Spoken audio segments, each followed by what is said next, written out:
Have you ever looked at an ancient ruin and wondered if humanity might be hiding a much stranger past than the history books let on? What if, long before the pyramids, long before the first cities, someone else was here? Someone who didn't just discover fire or invent the wheel.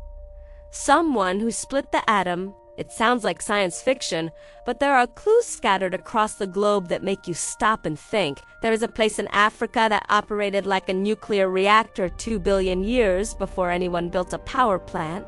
There are ancient texts that describe weapons that sound exactly like atomic bombs. And there is a mysterious ancient city in Pakistan where some claim the people died in an instant. Their bodies left lying in the streets as if something terrible happened and they never saw it coming. So, what is the truth? Did a prehistoric civilization actually master nuclear power? Let's start in the year 1972 at a nuclear fuel processing plant in France. This was a routine day. Workers there were doing what they always did, analyzing samples of uranium or that came from a mine in a place called Oklo in the African country of Gabon. They would check in the concentration of a specific type of uranium, uranium-235. This is the special stuff. It is the isotope that can create a nuclear chain reaction. In natural uranium, or the concentration of U-235 is always the same, about 0.720%. But this sample from Oklo was different. It read only 0.60%. That tiny difference might not seem like much to you or me, but to a nuclear physicist, it was like a fire alarm going off. It meant that roughly 200 kilograms of U-235, enough to make several nuclear bombs, was simply gone. It had already been used up. The French authorities were baffled. Where did it go? At first, the theories got wild. Some people wondered if it was waste from an alien spaceship. Others thought maybe it was the remains of a prehistoric nuclear weapons facility. But scientists dug deeper, and after years of study, they came to a conclusion that is actually even more mind-blowing than aliens. It wasn't a man-made reactor. It was a natural one. Here's the key to understanding this. Uranium-235 is unstable. It decays faster than other forms of uranium. If you go back in time 2 billion years, the amount of U-235 in the ground was much higher. Back then it wasn't 0.720%, it was closer to 3%. And 3% is the magic number. That is exactly the level you need to make reactor-grade fuel. So, picture this. 2 billion years ago, a rich deposit of uranium sat in the ground. Groundwater seeped into it. The water acted as a moderator, which is a fancy way of saying it slowed down the neutrons flying around, which allowed the chain reaction to start. The uranium got hot, really hot. The heat made the water boil away. Without the water, the reaction stopped. The rocks cooled down. The water seeped back in, and the reaction started again.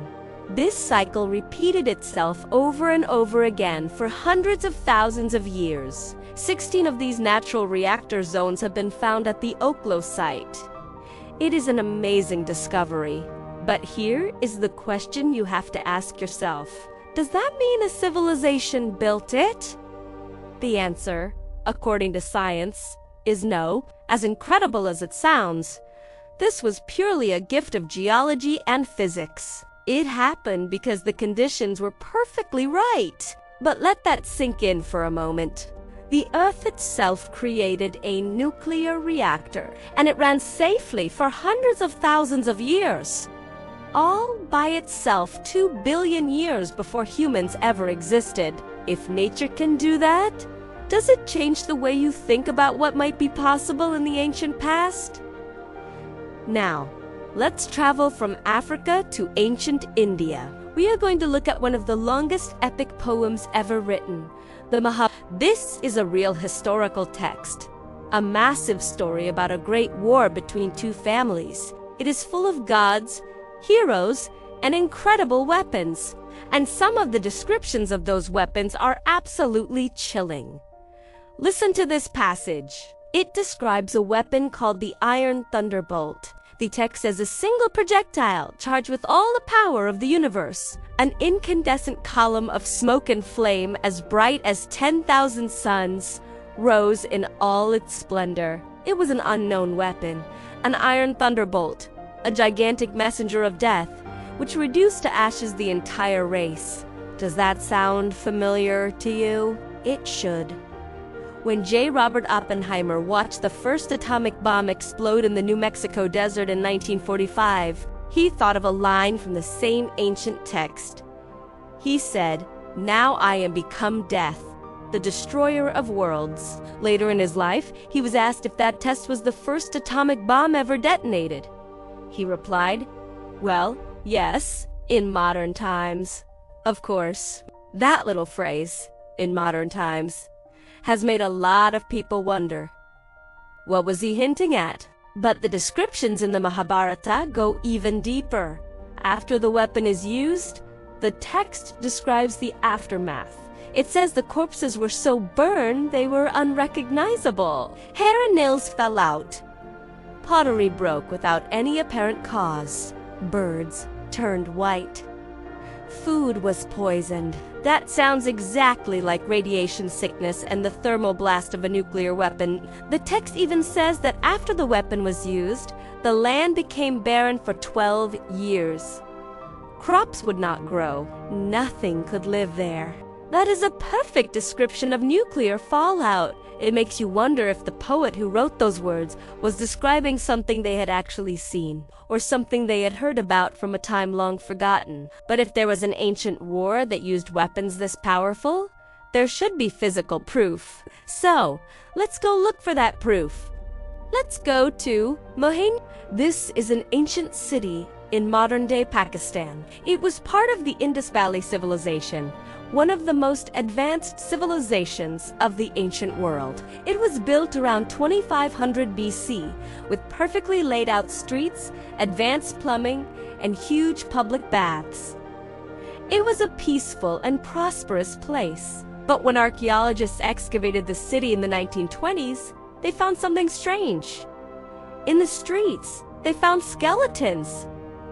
Dozens of them. It looked like they had died suddenly in the middle of their daily lives from some terrible catastrophe. Proponents of the ancient nuclear theory look at these skeletons and say, "This is it.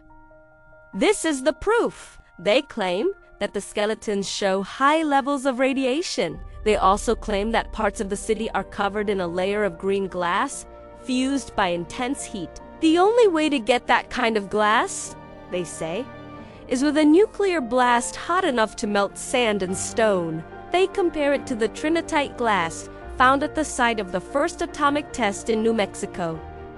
So, is that the answer? Was Mohenjo-daro the Hiroshima of the ancient world? So, where does that leave us? We have the Oklo reactor, which is real, but natural. We have the Mahabharata, which is real, but poetic. And we have Mohenjo-daro, which is real, but not a nuclear battlefield. It is easy to want to connect them into one big story, but the scientific view is that these things are separate. The Oklo reactor happened when the only life on Earth was single-celled organisms. There were no cities, no people. It was just a random fluke of geology. But here's the thing. Just because the science says no, does not mean the mystery is gone. What about the natural reactor at Oklo? If nature can create a nuclear reactor all on its own, then maybe it is not such a huge leap to think that an intelligent species could figure it out. 2. We did it in 1945 with slide rules and pencil and paper. If another civilization had the same curiosity, why could they not have done it earlier? The only difference is time. We were lucky enough to be the ones who survived. The truth is, we do not have a smoking gun. There is no ancient uranium mine. There is no preserved nuclear core with control rods made of prehistoric metal. There is just a collection of clues that make you tilt your head and think, Maybe that is the point. Maybe the universe is full of mysteries that are not meant to be solved, but are meant to be wondered at the next time you look up at the stars, or read an old myth, or hear about a strange rock in Africa. Remember that history is not as settled as the textbooks make it seem. There are still questions out there, and the biggest question of all might be this. If an ancient civilization really did master nuclear power, and they are gone now, what does that mean for us? Are we walking the same path? It is something to think about. Thanks for watching.